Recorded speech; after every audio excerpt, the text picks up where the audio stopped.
Life is not easy. For many of us, each day begins not with comfort, but with struggle.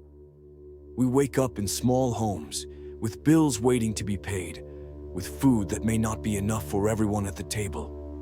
We work long hours under the sun. We carry heavy loads, and still, at night, we wonder if tomorrow will be any better. But in the middle of all this hardship, there is a question that burns in our hearts. Where is God?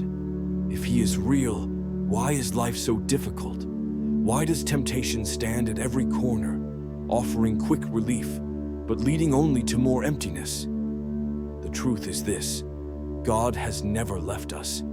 He is closest to those who are suffering, and He listens most carefully to the cries of the poor. The problem is not that God is absent. The problem is that the world is full of distractions and sin. And if we do not hold on tightly to Him, we can easily be swept away. Temptation does not always come dressed in darkness. Sometimes it looks attractive. A small gamble that promises quick money. A bottle that promises to drown away the pain. A dishonest act that could bring extra income. For those of us with little, these things seem like shortcuts to relief.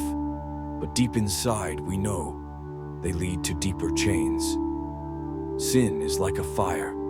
At first, it gives a little warmth, but soon it burns everything around it. And so, if we truly want to rise above our struggles, we need a faith that is not weak, not half-hearted, but strong enough to resist the fire. So what kind of faith should we devote to God? A faith that is alive, not dead. A faith that breathes in our daily lives, not just inside church walls, but in the way we treat our families, the way we endure hardships, the way we keep our honesty, even when no one is watching. Faith is not saying, "I believe," and then living like the world. Faith is choosing God every day. When money runs out, when opportunities seem scarce, when the neighbor tempts us with shortcuts, faith says, "No, I will wait on the Lord.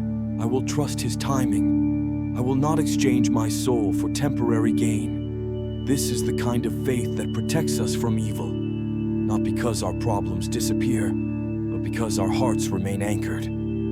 Evil cannot control a person who chooses God above everything else. And this devotion, it does not end with us. When a father kneels to pray, his children see where true strength comes from. When a mother holds on to God in times of hunger, her children learn what hope really means.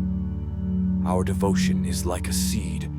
It grows roots in our family, and from there, it spreads into our community. The poor may not have wealth, but if they have faith, they carry something more valuable than gold. Because faith can feed the soul when food is scarce. Faith can bring peace when chaos surrounds us. Faith can unite a family when poverty tries to break it apart. We must remember faith is not magic.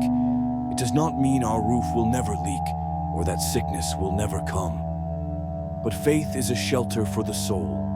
It is the voice that whispers in the storm. Do not give up. Do not be afraid. God is still with you. When temptations rise, faith gives us the courage to walk away. When hunger strikes, faith reminds us that the Lord provides in His time. When loneliness creeps in, faith assures us that we are never truly alone. So what should our devotion look like if we want to stand strong against sin? It should be humble, like the trust of a child. It should be steadfast, like a worker who does not give up even when the pay is small. It should be constant, like the river that flows without stopping. Devotion is not measured by the wealth we give, but by the love we show. It is not about how loud we pray, but about how faithfully we live. Devotion is giving God the first place in our hearts and letting that choice reflect in everything we do.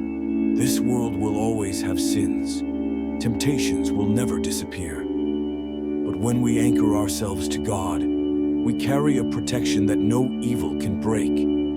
Our devotion becomes a light, guiding our children, giving strength to our partners, inspiring our neighbors. Even in poverty, we become rich in the things that truly matter. So hold on. Do not let go of your faith. Let every struggle push you closer to God. Because in His eyes, you are not forgotten. You are not abandoned. You are His child. And in Him, there is always hope.